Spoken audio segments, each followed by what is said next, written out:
lakas ng impact ng activity na ito sa gawain ng El Shaddai, isang simpleng bunot message activity, pero ang lalim ng tinamaan sa puso ng bawat isa, hindi lang ito basta pagkuha ng papel. Ito ay parang personal na paalala ng Diyos sa bawat kapatiran tungkol sa Christ-like character. Habang pinagmamasdan ko ang bawat isa, halo-halo ang reaksyon, may ilan na pagkabunot ng verse ay napatahimik. May malalim na pagninilay, may ngiti sa labi na tila ba nagsasabing, ito ang kailangan kong marinig ngayon. May iba naman na napatawa ng malakas at nagsabing, para talaga ito sa akin. Isang masayang pagtanggap sa mensaheng tumama sa kanilang sitwasyon. Doon ko nakita na ang salita ng Diyos ay buhay at personal. Iba-iba man ang ating karanasan, iisa ang layunin. Hubugin ang ating pagkatao upang maging mas katulad ni Kristo. Ang pagiging Christ-like ay hindi lang nasa salita o panlabas na anyo, kundi nasa puso sa pagpapatawad, pagpapakumbaba, pagtitiis, and pag-aring. Maraming salamat kay Ma'am Angelica Duda Lusong sa makabuluhang activity na ito.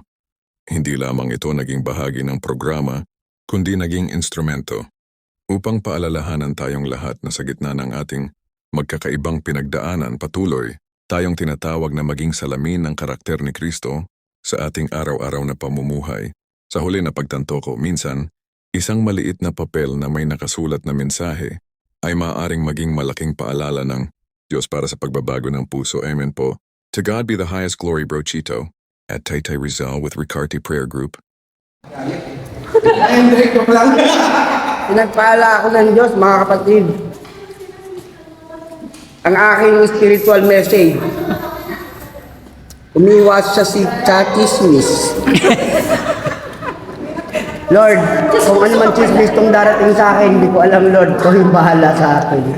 Ano man po itong chismis nila, nakaharapin ko. Ako naman po nagkakaloob ng tulong pananalapi. Aba, pinagpala. Pagpapagyayamanin po. Amen. Ni Lord pananalapi para patuloy na maging channel of blessing. Mother. Salamat sa Panginoon. Paano bitahin, Lord? Ituwid ang mali. Ituwid ang mali. Aba, si Mother ha. Sakit.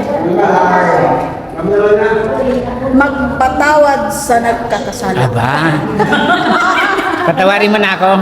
Matagal na po. Hindi ko pa nagawa. Napatawad na kita. Anong nagawa mo? Ano, maglingkod ng tapat. Ano mo? Amen. Ano masasabi mo dyan? Ano masasabi? Lagi ko na siya nilingkod kay Lord.